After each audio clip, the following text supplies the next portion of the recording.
नमस्कार, मैं हूं अंजना ओम कश्यप और ब्लैक एंड व्हाइट में आपका स्वागत है। आज सबसे पहले आपको अमेरिका, इजराइल और ईरान के बीच चल रहे युद्ध के चौथे दिन का पूरा अपडेट देंगे और बताएंगे कि पिछले 24 घंटे में कहां पर बड़े हमले हुए। चौथे दिन भी जंग यूं ही जारी है, ना ईरान हारा है ना अमेरिका जीता है। हाल ये है कि ईरान पर जमकर बारूद बरसाया जा रहा है और दूसरी तरफ अमेरिका के चक्कर में कुवैत, कतर, यूएई और सऊदी अरब जैसे देश अपनी जमीन पर हमले झेल रहे हैं। ईरान पीछे हटने को तैयार नहीं है और अब लग रहा है कि ईरान इस युद्ध में अमेरिका को बुरी तरह थका सकता है, या फिर ऐसा भी हो सकता है कि अमेरिका ईरान को थका दे। लेकिन बड़ी बात यह है कि अमेरिका अब इस युद्ध से पीछे हट भी नहीं सकता। फिलहाल ईरान मिडिल ईस्ट में जमकर तबाही मचा रहा है। ऐसा लग रहा है कि ईरान तो डूबेगा, साथ में मिडिल ईस्ट के कई देशों को भी ले डूबेगा। दूसरी तरफ इजराइल ईरान में जमकर धमाके कर रहा है। वो ईरान की मिसाइल साइट्स को निशाना बना रहा है, साथ ही ईरान के उस डिफेंस सिस्टम पर अटैक कर रहा है जो इजराइल के फाइटर जेट्स को निशाना बनाता है। नेतन्याहू ने कसम खा ली है कि वो ईरान को बर्बाद कर देंगे। वो ईरान की लीडरशिप को पूरी तरह खत्म कर देना चाहते हैं और इस कोशिश में जानते हैं क्या क्या वो कर रहे हैं, हम आपको बताएंगे। अब वहां कोई खामेनेई जैसा नेता खड़ा ही ना हो पाए, ये नियत है नेतन्याहू की। आज हम आपको ये भी बताएंगे कि इजराइल कैसे खामेनेई तक पहुंचा, कैसे उसने खामेनेई की सटीक लोकेशन का पता लगाया और मार डाला। आज इस सवाल का जवाब भी खोजेंगे कि कुछ लोगों के लिए भारत में रहकर भी खामेनेई रहबर कैसे हो सकते हैं। खामेनेई की मौत के बाद हुए विरोध प्रदर्शनों में ऐसे तमाम लोग सामने आए जिन्होंने अपनी हमदर्दी, वफादारी भारत के लिए नहीं बल्कि ईरान के लिए जाहिर की है। हम सुनाएंगे आपको, हम भी दंग रह गए। देश में कई घरों पर काले झंडे देखे गए हैं। भारत में माहौल ना बिगड़े, इसके लिए केंद्र सरकार ने कट्टरपंथियों की निगरानी के निर्देश दिए हैं। आज सवाल यह है कि जो शख्स भारत के खिलाफ कश्मीर के मुद्दे पर बोलता रहा, जो शख्स भारत में मुसलमानों की स्थिति को लेकर निंदनीय बातें करता रहा, आखिर उस शख्स के समर्थन में आप भारत में कैसे खड़े हो सकते हैं। देखिए, राज्य सरकारों को भी संभावित हिंसा के खिलाफ चेतावनी दी गई है। लेकिन इस वक्त बड़ी खबर यह है कि ईरान ने अब सऊदी अरब के रियाद में अमेरिकी एम्बेसी पर 2 ड्रोन से हमला किया है और इस हमले में से जो अमेरिकी एम्बेसी है उसके डिप्लोमेटिक कंपाउंड में आग लग गई है। अल जजीरा के मुताबिक आज ईरान ने सबसे ज्यादा मिसाइलें सऊदी अरब की राजधानी रियाद पर ही दागी हैं और अब ऐसा लग रहा है कि ईरान के निशाने पर प्रमुख रूप से 3 देश हैं। एक है इजराइल, दूसरा है सऊदी अरब और तीसरा है यूएई, जहां दुबई और अबू धाबी जैसे शहर हैं। एक तरफ ईरान इन देशों पर मिसाइलें बरसा रहा है तो दूसरी तरफ इजराइल और अमेरिका ने भी ईरान को ईरान का जो सबसे पवित्र शहर है कोम, उस पर हवाई हमले किए हैं। इसमें भी सबसे बड़ा हमला असेंबली ऑफ एक्सपर्ट्स की उसी बिल्डिंग पर कर दिया है जहां आयतुल्लाह खामेनेई की मौत के बाद नए सुप्रीम लीडर का चुनाव होना था। सोचिए, पहले तो खामेनेई को मारा, खामेनेई के आसपास जितने लोग थे उन सबको मार डाला और अब जिस बिल्डिंग में कोम शहर में, जो उनका होली सिटी माना जाता है, धार्मिक शहर है कोम, उसी शहर में जिस बिल्डिंग में नए नेता का चुनाव हो रहा था, अब वहां पर हमला हो गया है।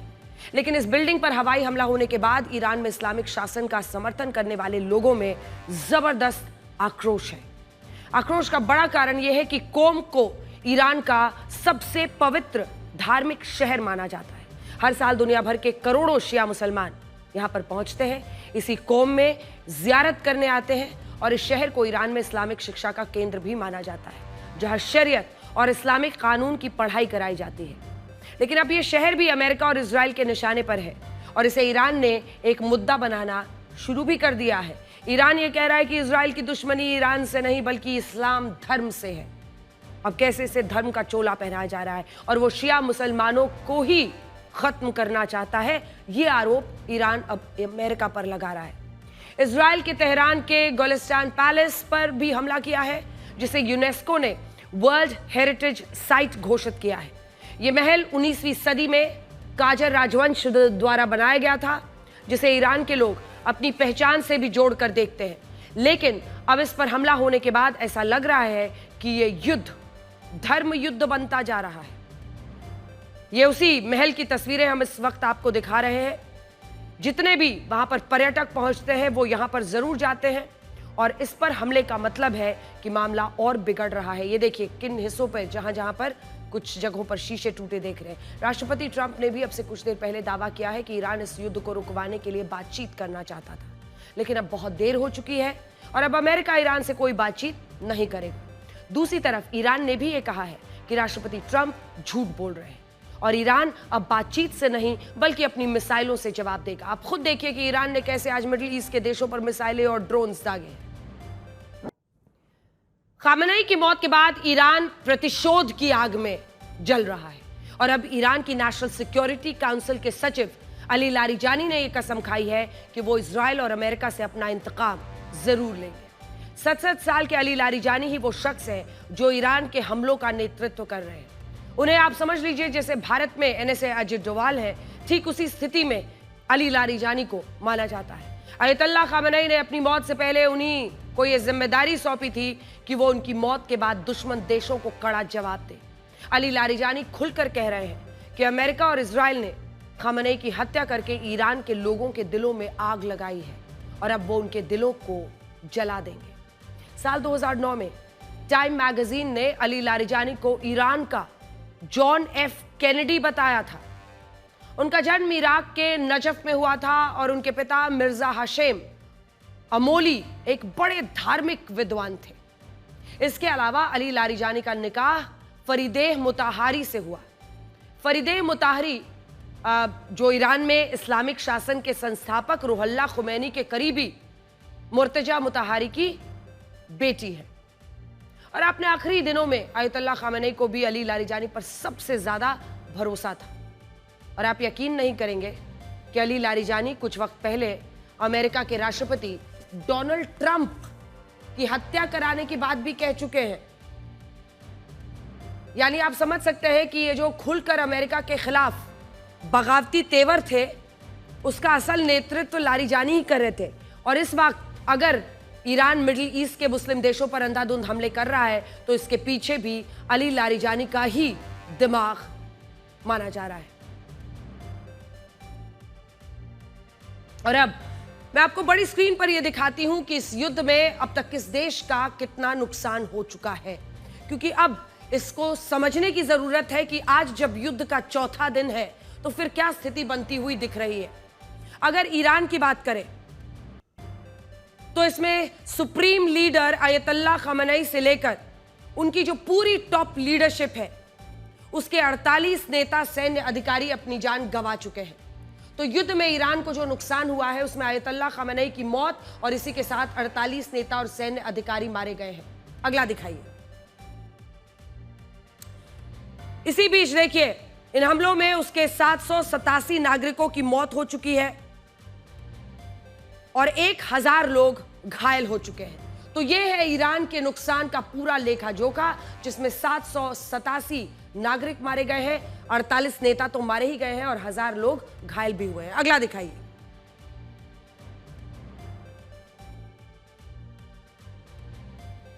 चलिए यहां से बताते हैं अपने दर्शकों को। ईरान के 31 में से 24 प्रांतों में 1200 से ज्यादा हवाई हमले हुए हैं।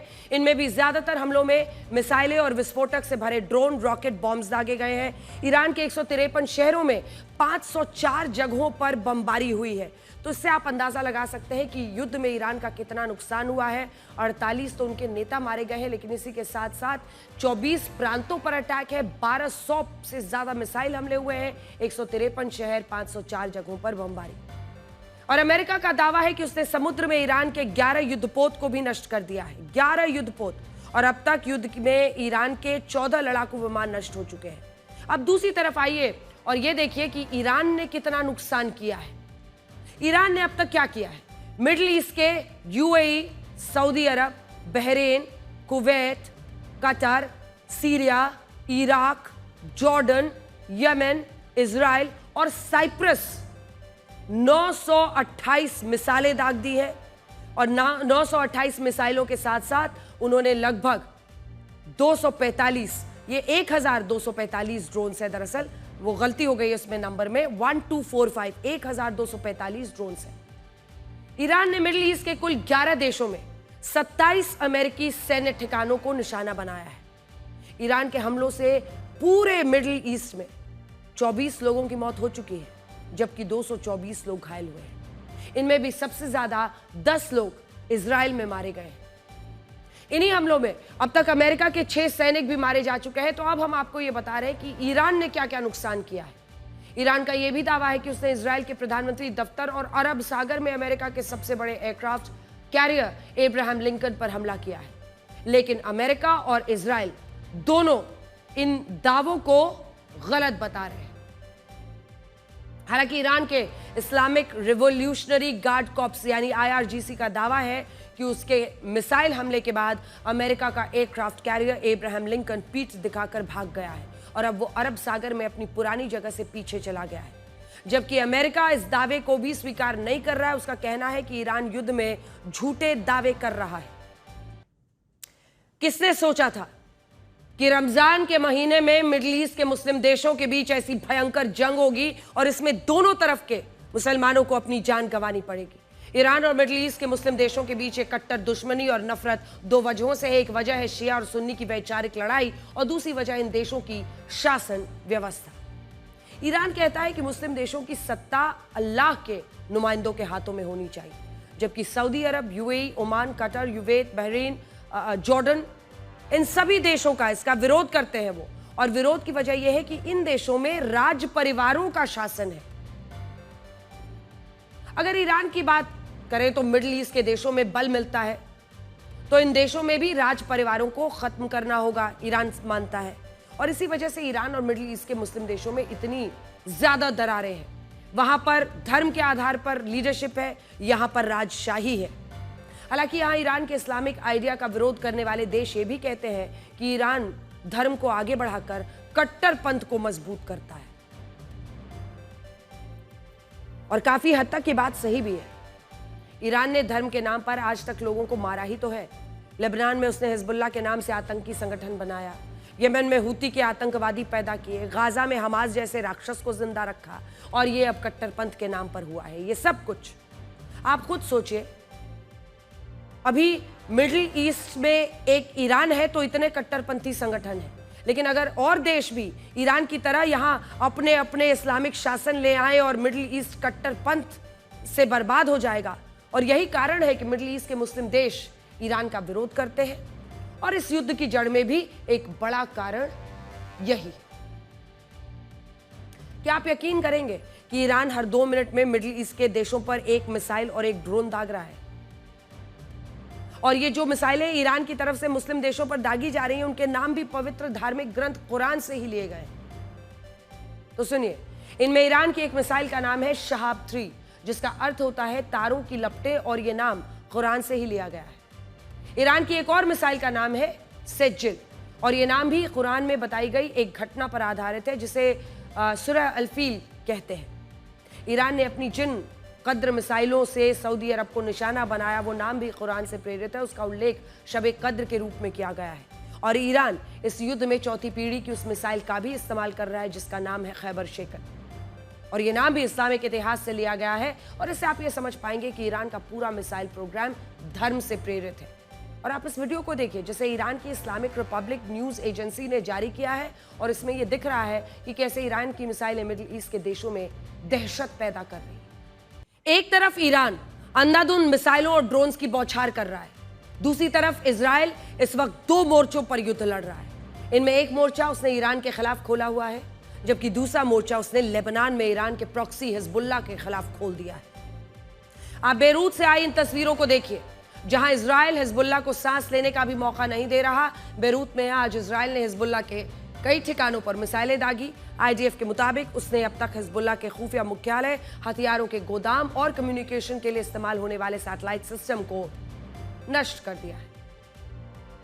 इन हमलों के बाद बेरूत में कई जगहों पर आसमान में काले धुएं का गुबार है, और बेरूत के दक्षिणी इलाकों में इजराइल ने मंगलवार को भारी बमबारी की। इजराइल द्वारा किए गए हवाई हमलों के बाद पूरे इलाके में धुएं की मोटी चादर बिछ गई, और कुछ इलाकों में जोरदार धमाकों की आवाजें सुनी गई।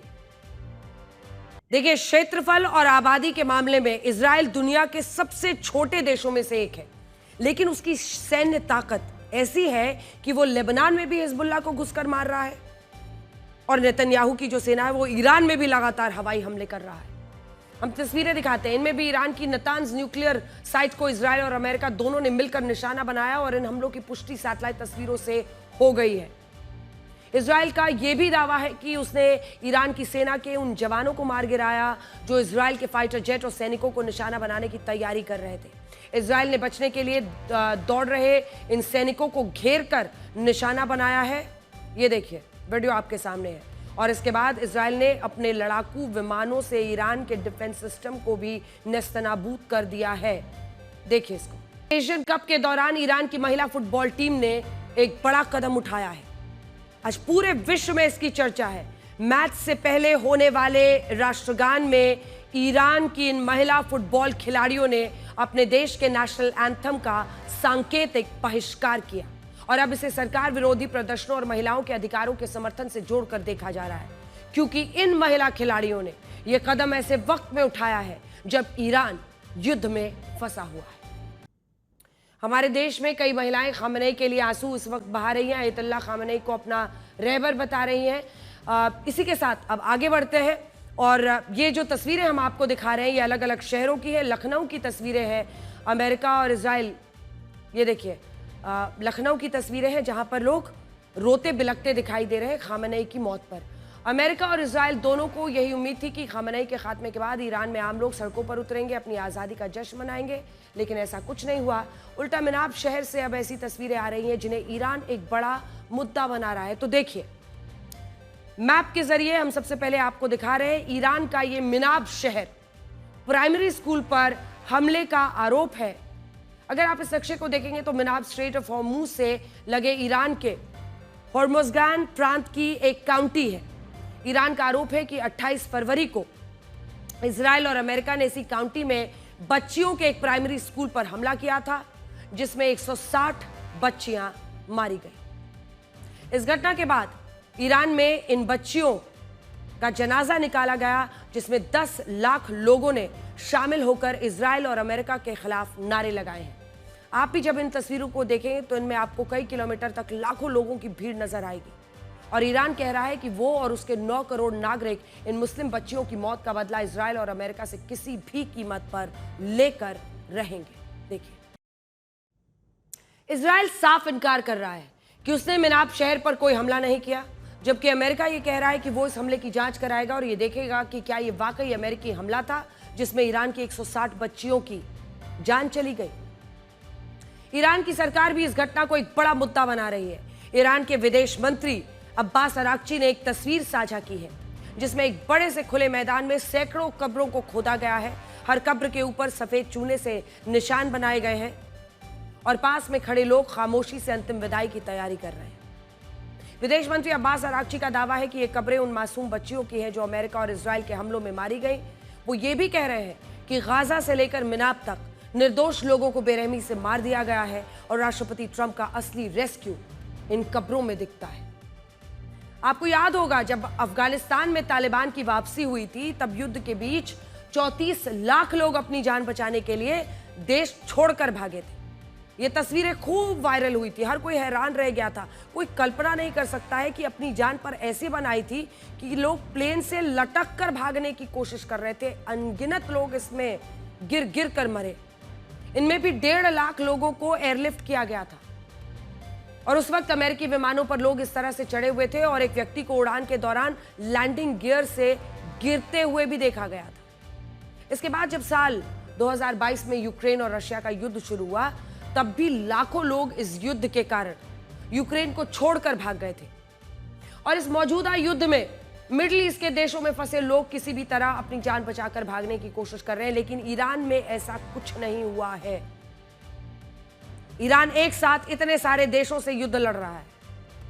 कुल 11 देश हैं जिनके साथ डायरेक्ट फाइट में है, लगातार हमले उन पर कर रहा है और दूसरी तरफ यूरोप के 3 देश भी उनके खिलाफ हो चुके हैं खुलकर, जिसमें जर्मनी, इंग्लैंड और फ्रांस शामिल है। लेकिन इसके बावजूद उसके किसी भी बड़े शहर से ऐसी तस्वीरें नहीं आई है जहां लोगों ने युद्ध के कारण अपना देश छोड़ने की कोशिश की हो। ईरान के प्रेस टीवी के मुताबिक इसे ईरान की सरकार अपनी बड़ी जीत बता रही है और यह साबित करने की कोशिश कर रही है कि युद्ध में भी ईरान के लोगों ने ना अपना देश छोड़ा, अपना देश ना छोड़कर इजराइल और अमेरिका के खिलाफ उसका साथ देने का फैसला किया है और यह बात अब इस युद्ध को काफी लंबा खींच सकती है। वॉशिंगटन पोस्ट का कहना है कि ईरान अब वॉर ऑफ अट्रिशन के मोड में जा सकता है, जिसका मतलब यह है कि ईरान अब ऐसा युद्ध लड़ेगा जो थकाऊ होगा और जो कुछ हफ्ते या महीनों के बजाय कई सालों तक चल सकता है। इस रणनीति को वॉर ऑफ अट्रिशन कहते हैं, जिसमें एक देश अपने दुश्मन देश के खिलाफ छिपकर लड़ता है और हार मानने के बजाय अपने दुश्मन के लिए युद्ध को थकाऊ खर्चीला बना देता है। तो मैं आपको अब बड़ी स्क्रीन पर दिखाऊंगी, जिससे आप ये समझ पाएंगे कि किस तरह से इस युद्ध को एक महायुद्ध में इस वक्त ईरान तब्दील करता हुआ दिख रहा है। उस महायुद्ध का अर्थ क्या है? 11 देशों पर वो अगर छिटपुट हमले कर रहा है तो कभी यहां कभी वहां। ईरान ने भले अपनी टॉप लीडरशिप को खो दिया है, लेकिन अब भी ईरान की सेना के पास 3.5 लाख जवानों की एक पूरी फौज है। 3.5 लाख की सेना। जब आप इस्लामिक रेवोल्यूशनरी गार्ड कॉर्प्स के पास देखें तो IRGC के पास 1,90,000 और वही बसीश फोर्स जो उनका है वो 40,000। और ये सोर्स है हमारा इस इंफॉर्मेशन का, आर्म्स कंट्रोल एसोसिएशन। तो आप अंदाजा लगा सकते हैं कि उसके पास कैसे ईरान के ये लाखों जवान इस युद्ध को लंबे वक्त तक खींचने की कोशिश कर सकते हैं, जिससे अमेरिका, इजराइल की सेना, उनके संसाधन, उनके हथियार, उनकी अर्थव्यवस्था, उनके सैनिकों का मनोबल टूटे और ये युद्ध आगे जाकर उनके लिए थकाऊ बन जाए। अब भी सिर्फ 3 दिन में इस युद्ध में अमेरिका के काफी डॉलर खर्च हो चुके हैं। अल जजीरा के मुताबिक 28 फरवरी से 2 मार्च के बीच अमेरिका इस युद्ध पर 3,000 करोड़ रुपए, माफ कीजिएगा 13,000 करोड़ रुपए खर्च कर चुका है। और इसका सोर्स है अल जजीरा, जिसमें वो ये दावा कर रहे हैं कि 28 फरवरी से 2 मार्च तक सिर्फ 13,000 करोड़ रुपए अमेरिका इस युद्ध पर खर्च कर चुका है। इस युद्ध के सिर्फ शुरुआती 24 घंटों में 7,175 करोड़ रुपए, जबकि युद्ध से पहले उसकी तैयारियों पर ही सिर्फ 5,804 करोड़ रुपए खर्च हुए। और ऐसे में सोचिए, अगर ये युद्ध ऐसे ही चलता रहा तो अमेरिका का कितना बड़ा बिल बनने वाला है। और ईरान तो कह रहा है कि ये होकर रहेगा। ईरान के पास 2,600 से ज्यादा टैंक्स है, 188 मिलिट्री एयरक्राफ्ट है, 109 युद्धपोत है। तो इससे आप अंदाजा लगा सकते हैं कि ईरान की पूरी तैयारी और कितने दिनों तक वो इस युद्ध को खींच पाएगा। उसके पास 109 युद्धपोत और पनडुब्बियां भी हैं, जैसा कि हम आपको दिखा रहे हैं। और ईरान की मिसाइलों के बारे में तो आप सुन ही रहे होंगे। ईरान के पास 3,200 मिसाइलों का जखीरा है। ये आ गई आपके सामने मिसाइलों की संख्या। अगर आप इस पूरे इलाके को देखेंगे तो इसकी जो मिसाइल पावर है, इसी मिसाइल शक्ति को अब अमेरिका ने लेटेस्ट गोल पोस्ट यही बनाया है। वो कह रहे हैं कि भाई हम तो ईरान की मिसाइल कैपेसिटी को खत्म करने के लिए युद्ध लड़ रहे हैं। इससे पहले आपने रेजिम चेंज सुना था, इससे पहले आपने सुना था कि ईरान की जनता पुकार रही है अमेरिका को कि आइए हमें बचाइए, आज़ाद कराइए खामनेई से। उसके बाद कहने लगे न्यूक्लियर साइट्स पर हमें खत्म करना है, न्यूक्लियर प्रोग्राम खत्म करना है। लेकिन अब वो कह रहे हैं मिसाइल कैपेसिटी। तो क्या है ईरान की वो मिसाइल कैपेसिटी जिसको खत्म करने के लिए अमेरिका इतनी ताकत झोंक रहा है? ईरान के पास 3,200 मिसाइलों का कुल जखीरा है और हम उसका रेंज आपको दिखाएंगे। सबसे पहले इसमें आपको मैप समझना होगा। ईरान अगर यहाँ पर है तो इराक वहाँ, जॉर्डन, सऊदी अरब 2 बड़े देश जो हैं, बहरीन, कतर, UAE छोटे देश, उसके बाद यहाँ ये ओमान है, ये गल्फ ऑफ ओमान है और इधर येमेन है। तो ये पूरा मिला के है। अब देखिए ईरान के पास जो ये जखीरा है, इनमें सेजिल 2 की मारक क्षमता जानते हैं कितनी है? 1500 से 2500 किलोमीटर। एक एक करके सबसे पहले हम आपको सेजिल वाला जो आप देख रहे हैं, ये वाला रेंज दिखाइए। ये कहां तक जा सकता है? इजिप्ट तक। तो इसका जो एम्बिट है, ये सारे देश उसमें आ जाएंगे जो 1500 से 2,500 की किलोमीटर रेडियस में है। यानी अगर इसको आप ऐसे गोल करें तो इजराइल भी।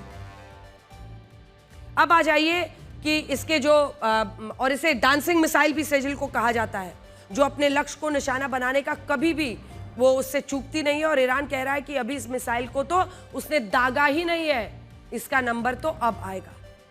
यूक्रेन युद्ध पिछले 4 सालों से चल रहा है, जिससे दुनिया ज्यादा प्रभावित नहीं हुई है। एक बार फिर से दिखा दीजिए वो मैप, एक बार जल्दी से, उससे पहले पिछला वाला मैप। जल्दी से हम आपको बता दें बाकी जो उनकी मिसाइलें हैं वो क्या क्या रेंज की हैं, क्योंकि हमने आपको बता दी। सबसे पहले सेजल 2, आप हज कासिम को देखिए 1200 से 1500 किलोमीटर, जो कि आप देख रहे हैं कि इजराइल तक भी जा सकता है, वहां पर इजिप्ट तक भी जा सकता है। उसके बाद शहाब 3 800 से 1200 किलोमीटर, यानी आप सोचिए कहाँ कहाँ वो जा सकता है। उस एंगल को अगर आप देखेंगे तो जॉर्डन हो, यहाँ सऊदी अरब हो, इराक तो बीच में आ ही रहा है, इन तमाम जगहों तक वो कर सकता है। क्याम 1 जो कि 500 से 1000 किलोमीटर है, इसका जब आप रेडियस देखेंगे तो ये भी सऊदी अरब तक जा सकता है। जशफुल जब आप देखेंगे 1000 किलोमीटर, तो वो भी यहाँ तक। तो पूरा ये जो मिसाइल कैपेसिटी ईरान ने बिल्ड की है, ये सबसे बड़ा अब चैलेंज बन रहा है, क्योंकि उसी से वो फाइट बैक कर रहा है।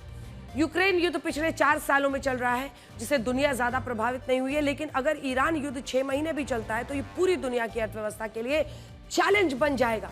ऐसा हम इसलिए कह रहे हैं क्योंकि ईरान पूरी दुनिया के क्रॉस रोड पर मौजूद है।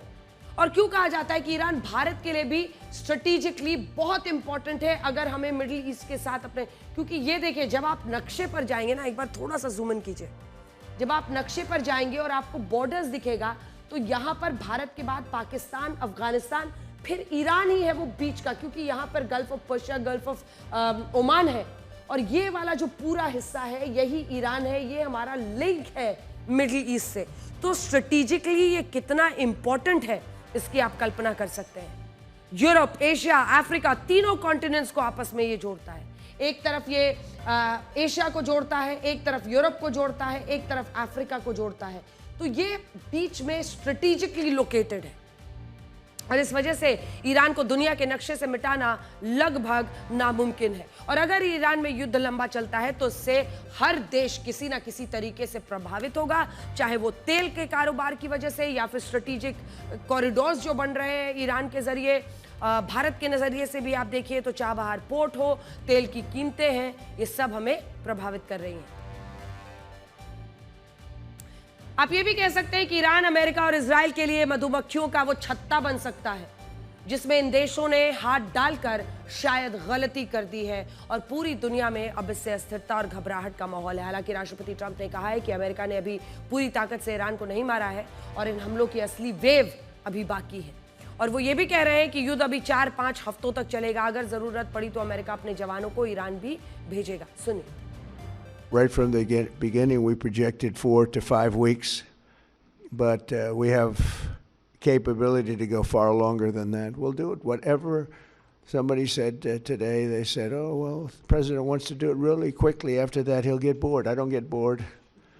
There's nothing boring about this. Do you agree with that, Pete? I don't think there's anything, Mr. General. I think there's nothing boring about it. Somebody actually said from the media, I think you'll get bored after about a week or two. No, we don't get bored. I never get bored. If I got bored, I wouldn't be standing here right now, I guarantee you that, to go through what I had to go through. We also projected 4 weeks to terminate the military leadership, and as you know, that was done in about an hour, so we're ahead of schedule there by a lot. इस युद्ध के बीच Russia के विदेश मंत्री Sergei Lavrov ने America पर झूठ बोलने का आरोप लगा दिया है। उनका कहना है कि अमेरिका और इजराइल का यह दावा पूरी तरह गलत है। ईरान तो परमाणु हथियार बनाने के नहीं बना रहा था। रशिया ये भी पूछ रहा है कि जिस तरह यूक्रेन युद्ध के लिए इंटरनेशनल क्रिमिनल कोर्ट ने राष्ट्रपति व्लादिमीर पुतिन के खिलाफ अरेस्ट वारंट जारी किया था, क्या उसी तरह ईरान युद्ध के लिए राष्ट्रपति डोनाल्ड ट्रंप के खिलाफ अरेस्ट वारंट जारी किया जाएगा? और क्या दुनिया अब रशिया की तरह अमेरिका पर इस युद्ध के लिए कड़े प्रतिबंध लगाएगी? अमेरिका खुद को दुनिया की सबसे बड़ी सुपर पावर कहता है, लेकिन हकीकत तो यह है कि उसने हमेशा अपने हितों को साधने के लिए लोकतंत्र, मानवाधिकार, क्षेत्रीय सुरक्षा, शांति की आड़ लेकर कई देशों की संप्रभुता को कुचला है। और क्या रशिया के इन सवालों में दम नहीं है? अगर रशिया आज ये सवाल पूछ रहा है कि क्या जिस तरह से क्रिमिनल वारंट जारी किया गया पुतिन पर यूक्रेन पर अटैक करने के लिए, वैसे ही डोनाल्ड ट्रंप के खिलाफ किया जाएगा? देखिए, सैंक्शंस लगा देता है रशिया पर, लेकिन अमेरिका पर सैंक्शंस कौन लगाएगा? अमेरिका वही देश है जिसने दूसरे विश्व युद्ध के दौरान जापान के हिरोशिमा नागासाकी पर परमाणु हमला किया। परमाणु खतरा, परमाणु खतरा, परमाणु खतरा, लेकिन एकमात्र देश विश्व का जिसने आज तक परमाणु हमला किया है, कौन? अमेरिका। ये वही हमला था जिसमें 1.5 लाख लोग जलकर खाक हो गए थे, लेकिन अमेरिका ने कहा कि यह हमला जरूरी था। दुनिया अमेरिका से कुछ नहीं कह पाई। इसके बाद वियतनाम युद्ध, अमेरिका ने नापाम पर बम गिराया जिसमें कई बच्चों की खाल तक पिघल गई थी, लेकिन तब भी दुनिया ने अमेरिका से सवाल नहीं पूछा, और पूछा भी तो बस बातचीत होती रह गई। अमेरिका पर सैंक्शंस नहीं लगता। साल 1953 में अमेरिका ने इसी ईरान में चुनी हुई सरकार को दखल करके हटवा दिया, वहां अपने हितों के लिए राजशाही को सत्ता की कुर्सी दिला दी, और तब भी दुनिया में कोई कुछ नहीं बोल पाया। जहां जाता है, घुसता है, तख्ता पलट करता है, और फिर जब मन करता है बर्बादी के आलम में छोड़कर निकल जाता है।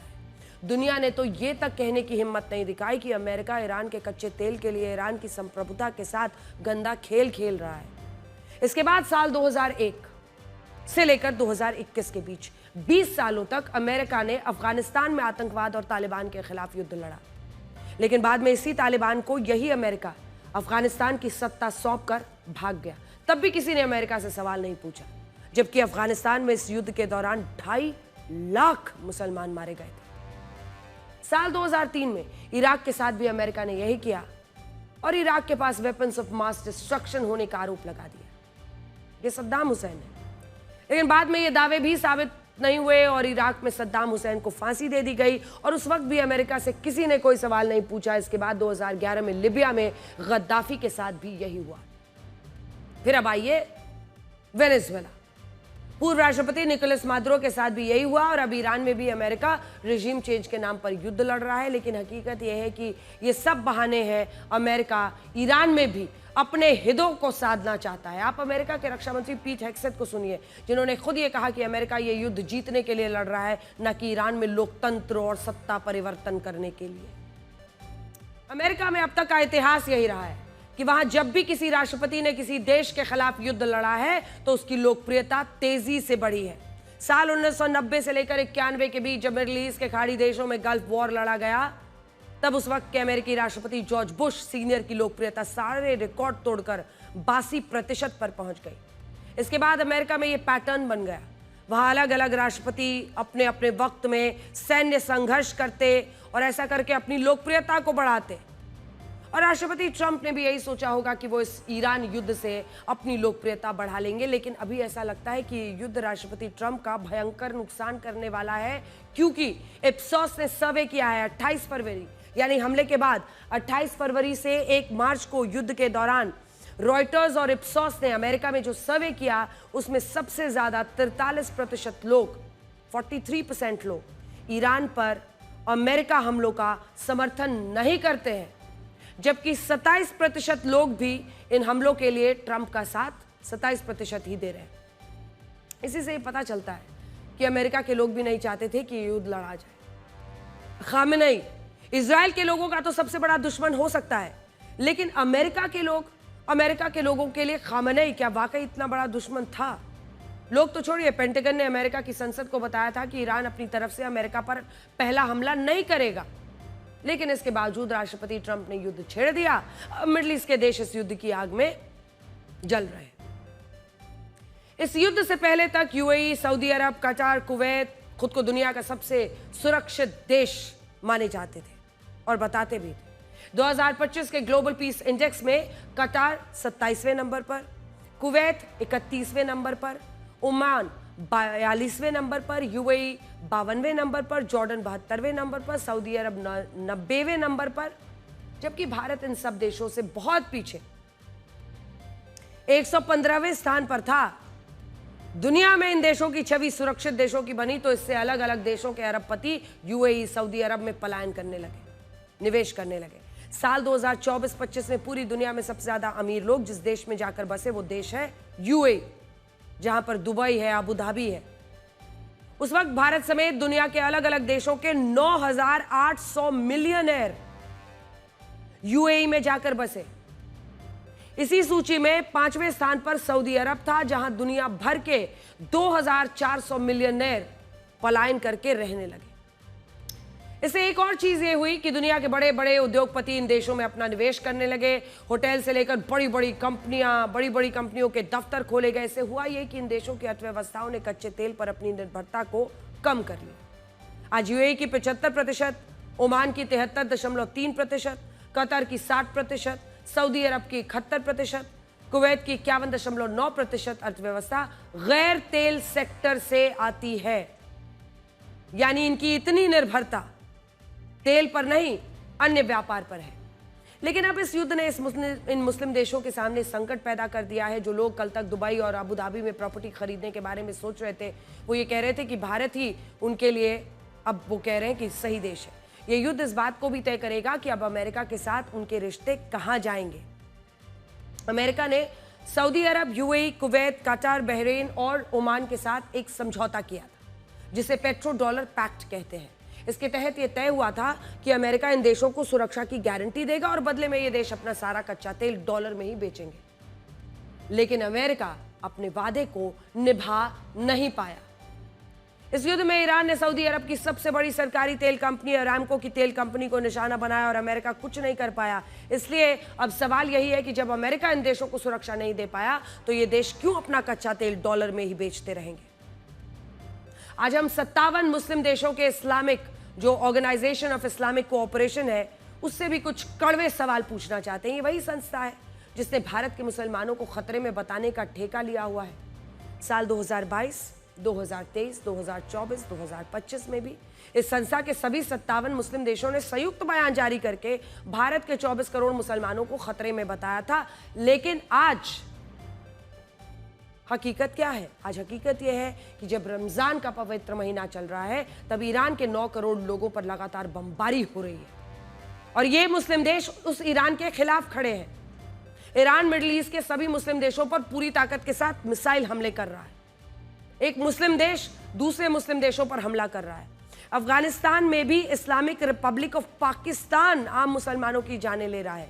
तालिबान भी पाकिस्तान में मुसलमानों का खून बहा रहा है।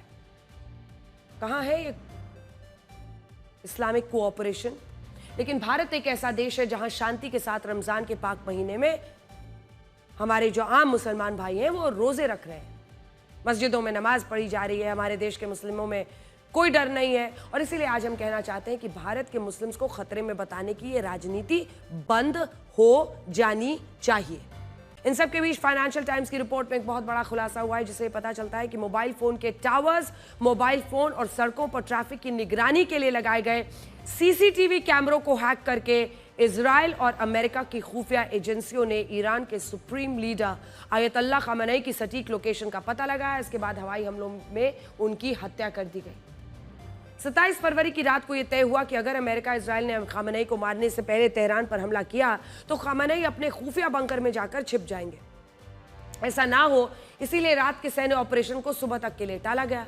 यह तय हुआ कि पहले खामेनी और उनकी जो टॉप लीडरशिप है उसको मारा जाएगा, इसके बाद ईरान पर हमले किए जाएंगे, यानी डीकैपिटेशन ऑफ टॉप लीडरशिप। सुबह हमले से पहले तेहरान में लीडरशिप कंपाउंड के बाहर लगे सीसीटीवी कैमरों को हैक करके पता लगाया गया कि वहां बैठक के लिए कौन कौन आ रहा है। जब इस बात की पुष्टि हो गई कि आयतुल्लाह खामेनी वहां मौजूद है, तो आसपास के मोबाइल टावर्स को भी जैम कर दिया गया। ऐसा इसलिए किया गया ताकि खामेनी तक कोई सूचना ही ना पहुंच सके।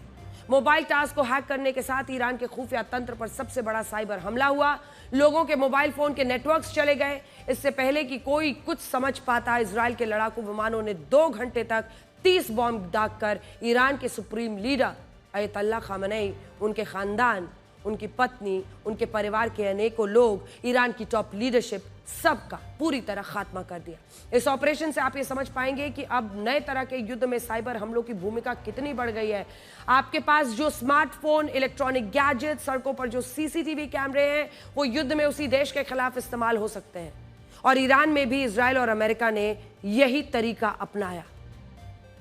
स्थिति तो ये हो गई कि मिडिल ईस्ट के जिन देशों को सबसे सुरक्षित देश माना जाता था, उन्हीं देशों से अब लोग अपनी जान बचाने के लिए भाग रहे हैं। तो आइए आपको बताते हैं किस किस देश से किस तादाद में इस वक्त पलायन होने की स्थिति बनती हुई दिखाई दे रही है और क्यों इन देशों में लोग भाग रहे हैं। फ्लाइट रडार में ईरान, इराक, सीरिया, ये देखिए हम आपको बता रहे हैं। ईरान में एयर स्पेस बंद है। कुवैत, सऊदी अरब, यूएई का हवाई क्षेत्र काफ़ी हद तक खाली है। अगर आप ध्यान से देखेंगे तो यह हवाई क्षेत्र फ्लाइट रडार पर किसी आंख की तरह नजर आ रहा है, जिसकी आउटर लाइन से विमान गुजर रहे हैं। ये देखिए, लेकिन इस आंख के अंदर के एरिया में विमान नजर नहीं आ रहे हैं। और देखिए, यूएई हो, सऊदी हो, यहाँ से जो कुछ फ्लाइट्स भारत की तरफ आ रहे हैं वो गल्फ ऑफ ओमान को होते हुए किसी तरह से भारत पहुंच रहे हैं। गुजरात के रास्ते, अरेबियन सी के रास्ते नीचे से थोड़ी बहुत मूवमेंट आपको दिख रही है अगर, तो सऊदी अरब में दिख रही है और उधर उसके बाद ये पूरा इलाका, ईरान, इराक, सीरिया, इन सभी जगहों पर कोई फ्लाइट्स नहीं है। फिलहाल मिडिल ईस्ट से निकलने के लिए ओमान को सबसे सुरक्षित माना जा रहा है, क्योंकि ओमान हर उस विदेशी व्यक्ति को ई वीज़ा दे रहा है जो वॉर जोन में फंसे हैं। इसीलिए बहुत सारे लोग जो सऊदी अरब, यूएई, बहरीन में फंसे हैं वो ओमान के मस्कत पहुंच रहे हैं, वहां पर उनको वीज़ा मिल रहा है, वहां से वो अपने देश लौट रहे हैं। इस तरह से जो लोग कुवैत, कतर या जॉर्डन में फंसे हैं वो सड़क के रास्ते सऊदी अरब के रियाद पहुंच रहे हैं और वहां से अपने देश लौट रहे हैं। फिलहाल रियाद का हवाई क्षेत्र खुला हुआ है और वहीं से कुछ फ्लाइट्स उड़ानें भर रही हैं, जिसकी वजह से लोग पहुंचे। जैसे आज ही रियाद से एक फ्लाइट कई भारतीयों को लेकर केरल के कोचिन में पहुंची है, और सोचिए उन परिवार वालों के लिए कितनी राहत की बात होगी जो इंतजार कर रहे थे कि होली के पहले किसी तरह से उनके परिवार वाले सुरक्षित आ जाएं। और आज जब ये विमान आया तो उन परिवारों के लिए इस युद्ध की बुरी खबरों के बीच सबसे अच्छी खबर आई। जबकि ओमान के मस्कट से बेंगलुरु की एयर इंडिया एक्सप्रेस की फ्लाइट भी करीब 12:30 बजे कई यात्रियों को लेकर भारत आई है।